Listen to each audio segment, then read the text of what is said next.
Agora, vamos então passar para um exemplo, né, de como a gente usa isso para resolver uma estrutura. Esse problema aqui, ó. Temos uma viga, né, hiperestática, como a gente pode perceber aqui, né, um carregamento.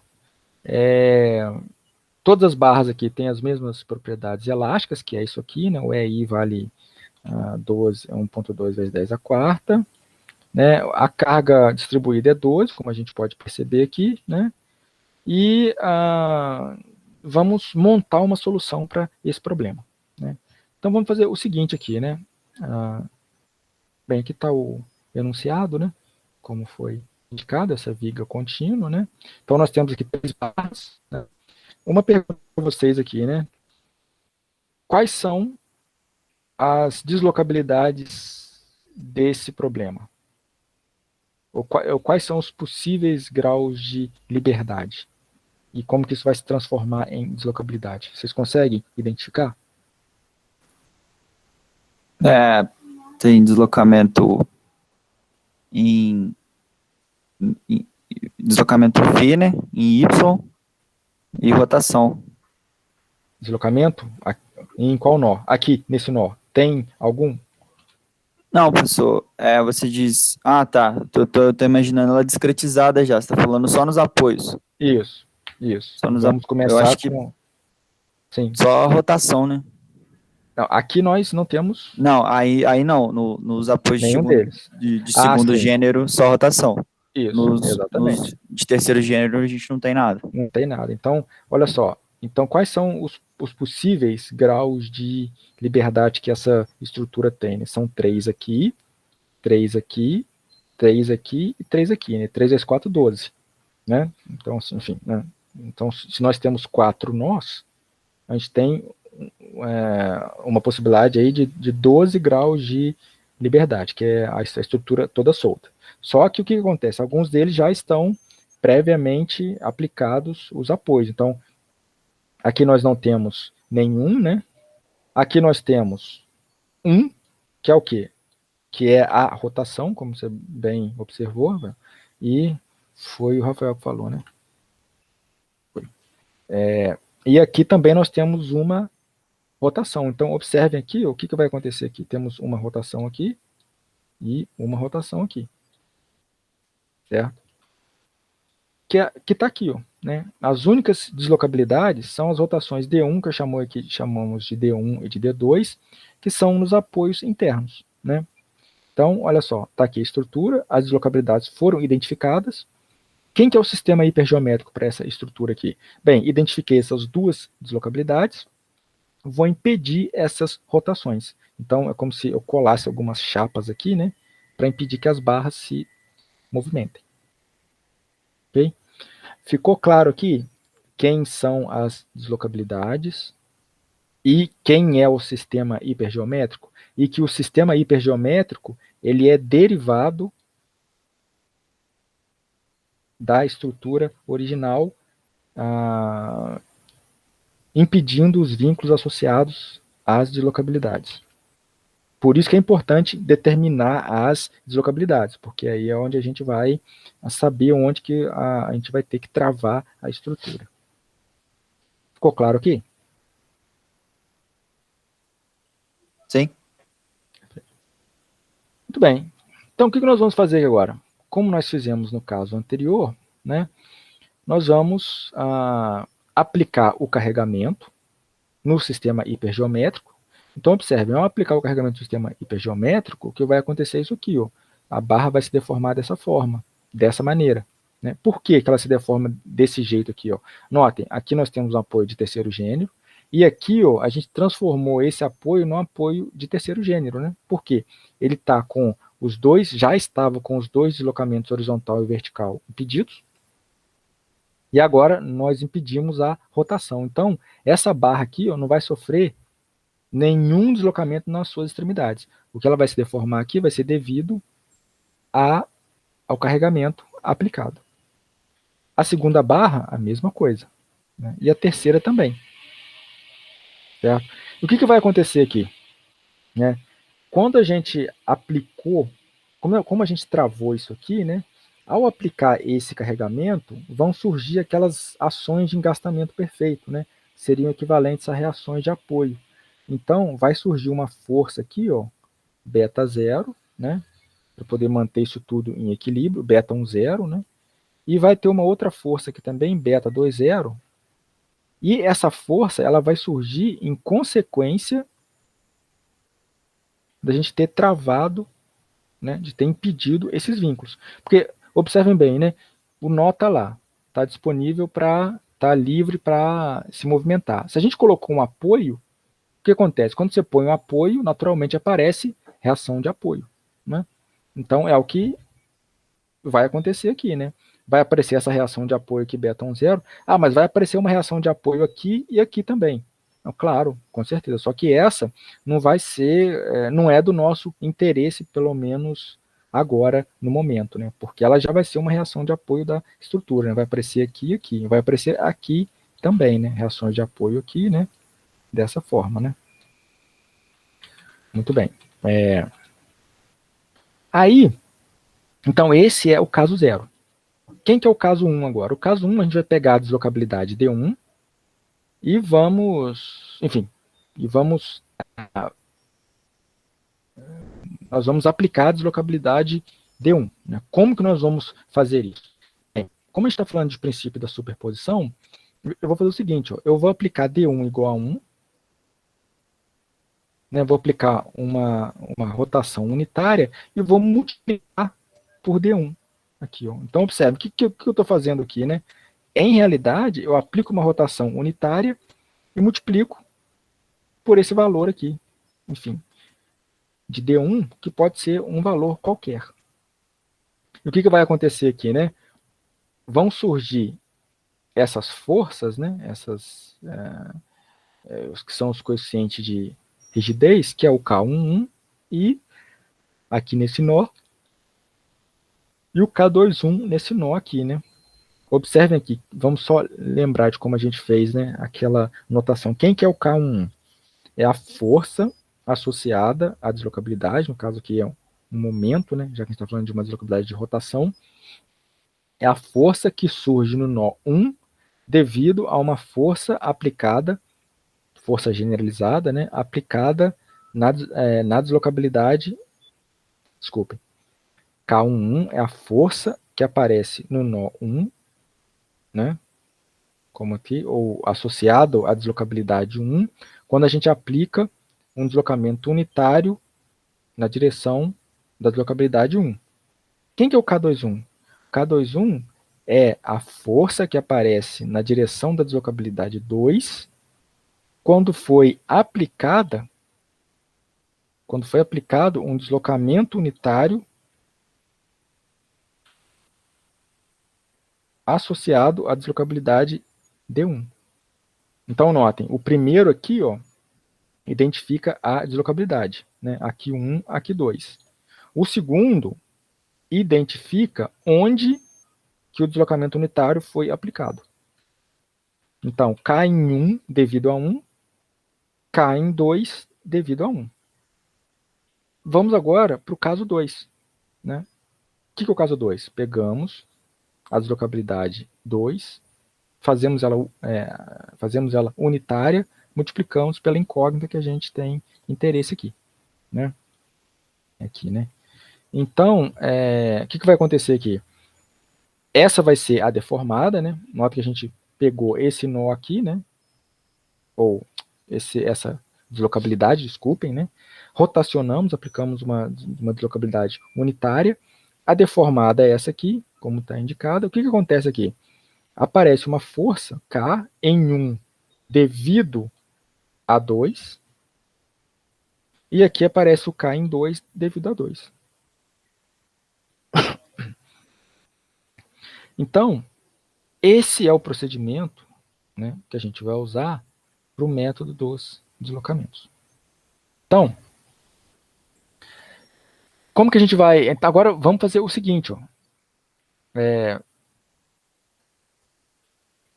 Como que a gente monta isso aqui, né? Então, observem, isso aqui são forças, né? Que estão aplicadas aqui, né? Deixa eu voltar aqui. Então, vamos identificar essas forças aqui, né? Quem são essas forças? Olha só, eu tenho essa força beta10, tenho a força K11, que está multiplicada por D1,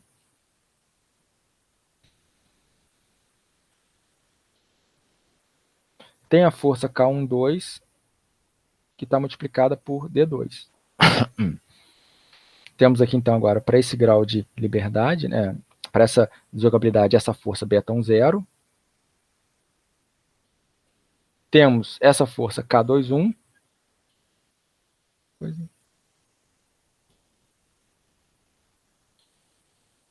E temos essa força K22, que está multiplicada por D2. Então, observem aqui, ó, nós temos que esse sistema fica multiplicado por D1 e esse sistema fica multiplicado por D2. Como que a gente vai fechar essa solução aqui, né? O que acontece aqui? A estrutura, que é essa aqui, que é a estrutura original, ela vai ser representada, né, pela superposição dos casos básicos. Então, temos esse caso básico aqui, né, o 0, o 1 e o 2. O que tem que acontecer aqui, então? Quando eu somar isso tudo, a estrutura, a soma, né, a estrutura original tem que estar em equilíbrio. Como é que a gente garante o equilíbrio, então, né? Quando a gente olha para esse grau de liberdade aqui, ou para essas forças associadas a esse grau de liberdade, isso aqui tem que estar em equilíbrio. Como é que isso aqui vai estar em equilíbrio? Beta10 somado com o K11 vezes o D1, mais o K12 multiplicado pelo D2, isso aqui tem que ser igual a zero. Da mesma forma, aqui, ó, né? Quando eu somo isso aqui, beta10 mais K21D1 mais K22D2, isso aqui também tem que ser zero. Vejam se isso ficou claro. Então, observe, né? Monto isso aqui, faço a soma aqui, faço a soma aqui. A gente vai fazer isso aqui, né? Agora a gente consegue calcular o beta10, né? Quem que é o beta10 aqui, né? Ele vai ter uma contribuição dessa barra e uma contribuição dessa barra aqui, né? Eu não vou entrar em detalhes agora, porque essa conta a gente vai ver ela com detalhes na próxima aula, né? A ideia é só mostrar como que esse procedimento ele é feito, né? E aí, isso aqui, ó, é uma fórmula que a gente já calculou em uma das aulas anteriores aí. Não se preocupem com isso agora, não. Mas o que acontece? O beta10, ele tem uma contribuição dessa barra e uma contribuição dessa barra aqui. E o beta20? O beta20 tem uma contribuição dessa barra aqui, ou seja, né, eu vou calcular a reação de engastamento perfeito para uma barra, pegar a ação de engastamento perfeito do lado direito, né, e para outra barra aqui, que é essa aqui, eu vou calcular mesmo as reações de engastamento perfeito e vou pegar a reação de apoio, vou pegar a ação que está do lado esquerdo. Então, notem, o beta20, ele é a composição de uma ação de engastamento perfeito que chega pelo lado direito dessa barra e a soma de uma ação de engastamento perfeito que chega pelo lado esquerdo dessa barra aqui, né? Então, ele tem contribuição tanto dessa barra quanto dessa barra aqui.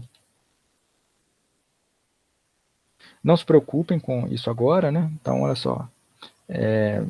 E quais são esses valores? Chega a menos 16 desse lado, mais 36 aqui, aí eu somo, e o beta2 chega a menos 36 aqui, mais 4 aqui. Então eu calculo o beta10 e o beta20, que são essas forças que estão atuando aqui. Quem são os Ks? Os Ks, a mesma coisa, né?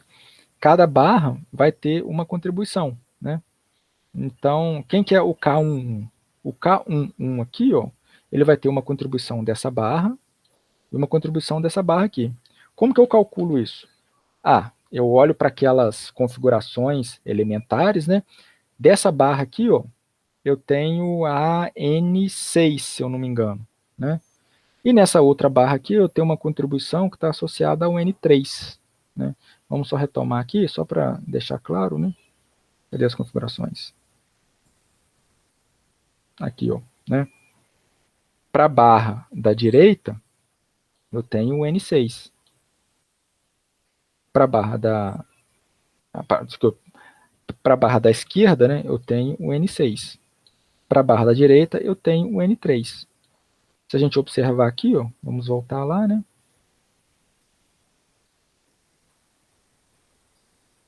Observem aqui, né? N6 e N3.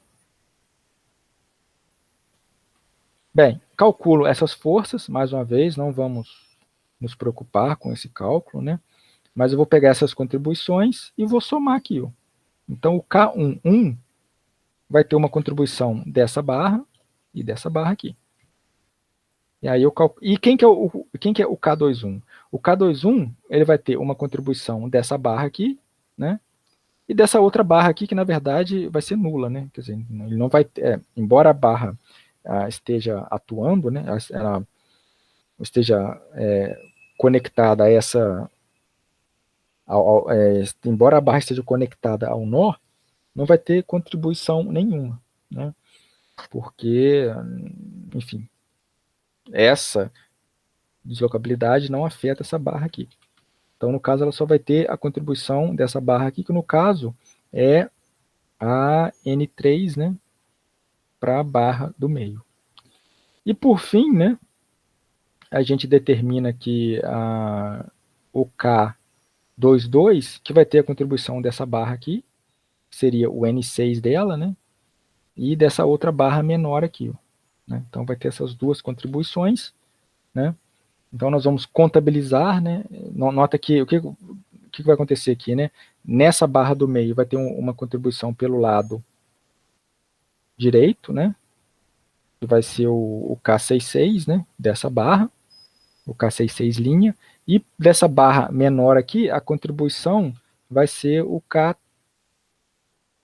K36 linha.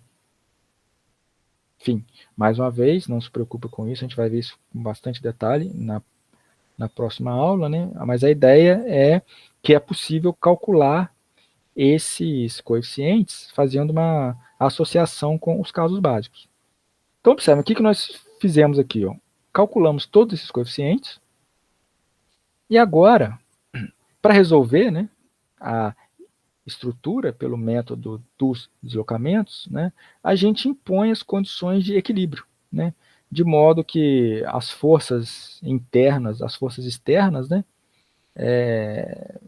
introduzidas lá pelo sistema, calculadas, né, no sistema hipergeométrico, eles sejam nulos, né? As forças sejam nulas. A gente vai então usar a superposição dos casos básicos para garantir a condição de equilíbrio. Como é que é a condição de equilíbrio, então? Deixa eu colocar um mais aqui, né? A gente tem que ter um mais aqui, né? E um mais aqui. Então, o que vai acontecer? O equilíbrio vai acontecer quando eu somar o caso 0 mais o caso 1 multiplicado por D1, mais o caso 2 multiplicado por D2. Quando eu fizer essa soma aqui, isso tudo tem que ser igual a zero. O que vai acontecer então? Né? Aqui eu vou ter uma equação, né? Beta 0 mais K1 D1 mais K12 D2. E aqui eu vou ter uma segunda equação, beta 2 0 mais K21 D1 mais K22 D2. Que são essas equações que aparecem aqui. Ó, né? Nota que isso aqui está associado à primeira, às forças, né, que associadas à primeira deslocabilidade, e essa equação está associada aqui às forças na segunda deslocabilidade. Né? Então, estão aqui. Né? E aí, o que vai acontecer aqui, então? Esse sistema de equações eu consigo escrever de forma matricial, que é o que está indicado aqui, né? Os betas e os Ks foram calculados anteriormente, né? Então, aqui, né? Os Ks, né? K1, 2, enfim, todos esses Ks aqui, e os betas, né?